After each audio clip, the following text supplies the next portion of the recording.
पढ़ो तो लगता है फिर पैसा कमिट कैसे करें, बड़ा मुश्किल है। पौलमी मैम, पहला सवाल। मेरा पहला सवाल है विद टीटागर।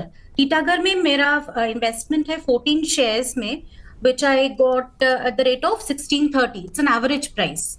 तो लास्ट लास्ट ईयर मैंने इसको लिया था जब रेलवे स्टॉक्स काफी अच्छा परफॉर्म कर रहे थे।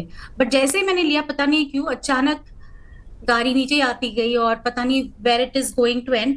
मेरा इसमें यही सवाल है सर कि इसमें मुझे और एक्यूमुलेट करना है या फिर I need to exit from here, because अभी फाइनेंशियल्स भी उतना मतलब अच्छा नहीं है टीटागर का।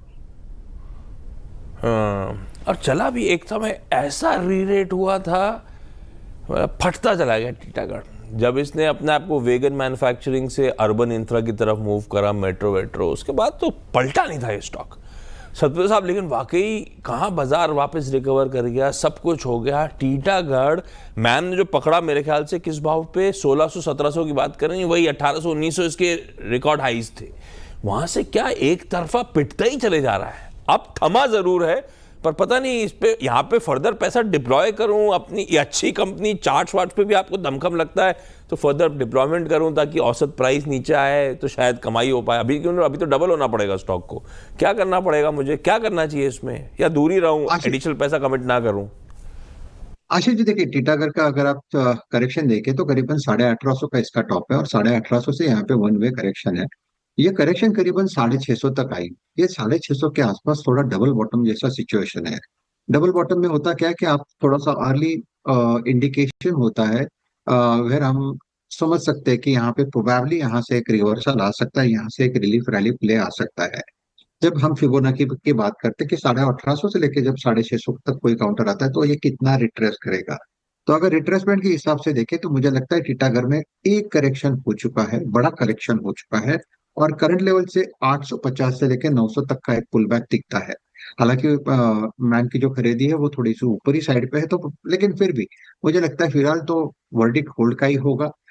मुझे लगता है इवेंचुअली यहाँ पे थोड़ा बहुत बाइंग होगा, थोड़ा बहुत शॉर्ट रैलीज मिलेगी। तो for the timing it's a hold for me. 650 का स्टॉप लॉस होगा और जैसे मैंने कहा 900 के आसपास का एक शॉर्ट टर्म टारगेट लेके आप काम करें।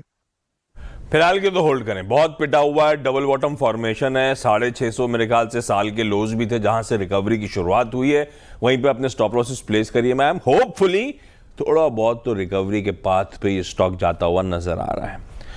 खैर, धूले चला जाए महाराष्ट्र, वैशाली वाघ मैम के पास। Vaishali ma'am, hi, good afternoon Vaishali ma'am.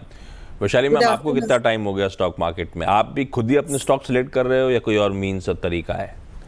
Sir थोड़ा सीएनबीसी देख के और ब्रोकर सजेस्ट करते हैं, फिर खुद भी थोड़ा रिसर्च कर लेते हैं सर। तो सीएनबीसी ने सुबह 8 स्टॉक दे दिए टॉप कॉल, ब्रोकर ने 5 स्टॉक दे दिए, आप सब खरीद लेते हो या कुछ और करते हो? नहीं सर, उसमें से फिर हम कुछ सेलेक्ट करते हैं जो। तो मतलब ये आपका यूनिवर्स हो जाता है, कुछ स्टॉक्स मिल गए आपको, उनमें से आप अपना होमवर्क करके अपना पैसा कम डालते हो। यस। और वैशाली मैम, ये लंबी अवधि के लिए होता है या ट्रेडिंग वेडिंग हर तरीके से? नहीं, आपने हाँ किस चीज के लिए बोला? सर मुझे आवाज नहीं आ रहा है। मैं कह रहा हूँ, आप जब पैसा डालते हो लंबी अवधि का सोच के या लंबी अवधि ट्रेडिंग सब करते हो? सर लंबी अवधि का ही सोच के डालते हैं, लेकिन कभी कभी शॉर्ट टर्म के लिए डाल के फंस जाते हैं और उसे फिर लंबी अवधि का बना लेते हैं। हाँ सर, कभी कभी ऐसा ही होता है। ठीक है वैशाली मैम, पहला सवाल कौन सा सतपति साहब के लिए? सर मेरा उगर शुगर पे है सर। मेरा 8950 पे सर 150 शेयर्स है सर। शुगर में पहुंचे आप, शुगर में भी उगर शुगर क्यों पहुंच गए, ये कैसे आइडिया आया? ये तो पैनल ने कभी बोला होगा, तो ट्रेडिंग वाला स्टॉक ही नहीं है, वॉल्यूम ज्यादा नहीं होते। सर वो थोड़ा सा जब मार्केट अच्छा से चल रहा था सर, और इसके लिए ट्रेडिंग कॉल भी था, और फिर मैं थोड़ा अपने इशू में। ट्रेडिंग कॉल कैसे? उगर शुगर तो किसी एक्सपर्ट ने नहीं दिया होगा सीएनबीसी आवाज पे, तो इसमें फंस गए। अभी क्या करे सर, इसमें एवरेज करे? 89-90 पे लिया हुआ है सतपति साहब, आधा कैपिटल वाइप आउट हो गया है। बुरा हाल है इसका। ये टीटागढ़ से थोड़ा ज्यादा स्टीप वाला मामला है, क्या करने का है? जी आशीष जी, देखिए मुझे भी वही लगता है कि ये जो 90 से लेके यहाँ पे करेक्शन हो चुका है, और ये जो करेक्शन है करीबन 40-42 के आसपास, अगर आप वीकली चार्ट देखते हो तो लगता है कि 40-42 के लिए के आसपास यहाँ पे शॉर्ट टर्म बॉटम बन रहा है। कल भी एक अच्छी खासी रैली थी, आज तो इनफैक्ट आज एक अच्छा वॉल्यूम आया था, और वॉल्यूम में आप देखिए आशीष जी, वॉल्यूम में लिक्विडेशन हुआ है। इतना तो क्लियर है कि काउंटर वीक है। तो क्या काउंटर वीक है तो क्या यहाँ से निकल ले? तो मुझे लगता है थोड़ा सा, क्योंकि आपने इतना पेन झेला है। इसका रेजिस्टेंस बता, मैं आप टेक्निकल सेटअप बताता हूँ इसका। वो 40 के आसपास का बॉटम बना है, मुझे लगता है 40 पे यहाँ पे एक बेस फॉर्मेशन है। ब्रेकआउट लेवल है करीबन 49 का। अगर ये 49 का लेवल पार हो जाता है तो फिर इसका जो नेक्स्ट टारगेट आएगा वो रहेगा 58 टू 60। तो ये सेटअप आप ये लेवल्स नोट डाउन करिए। फिलहाल तो मैं ये कहूंगा कि अगर यहाँ से एक रिलीफ रैली मिलती है तो आपको एक एग्जिट अपॉर्चुनिटी मिलेगी, थोड़ी बेटर एग्जिट अपॉर्चुनिटी मिलेगी। तो for the timing it's a hold, stop loss will be 40। तो 90 की उम्मीद छोड़ दूं, लेकिन कुछ बहुत लॉसेस रिकवर हो रहे होंगे, 40 के स्टॉप के साथ होल्ड करूं, है ना सतपति साहब? हाँ जी, हाँ, 40 के स्टॉप लॉस के साथ होल्ड करो। अगर ये 48-50 का लेवल निकाल दे, यानी आज का हाई निकाल दे, तो मुझे लगता है 60 तक का एक मूव मिल जाएगा जहाँ पे एग्जिट मिल जाएगी। वैशाली मैम, आपको लेवल याद होगा कि आपने लिखे? वैशाली मैम, लेवल याद होगा सतपति साहब ने जो कहा था, ये आपने लिखे? आवाज ही नहीं जा रही मेरी डायरेक्टर साहब। ओके, चलिए।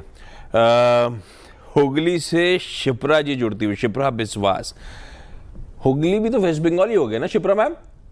Yes, West Bengal. Okay Shipra ma'am, कितना टाइम आपको हो गया स्टॉक मार्केट में? मैं 18 से जुड़ी हूँ। 18 से? 2018 से। और शिप्रा मैम, आप कैसे स्टॉक डिसाइड करते हो? खुद ही चुन रहे हो? नहीं, मैं तो आप लोगों का इंस्ट्रक्शन फॉलो करती हूँ। उसमें एक दो जन है जिनको ज्यादा रिलाई करती हूँ। हाँ, कौन से? कोलकाता वाले हैं क्या?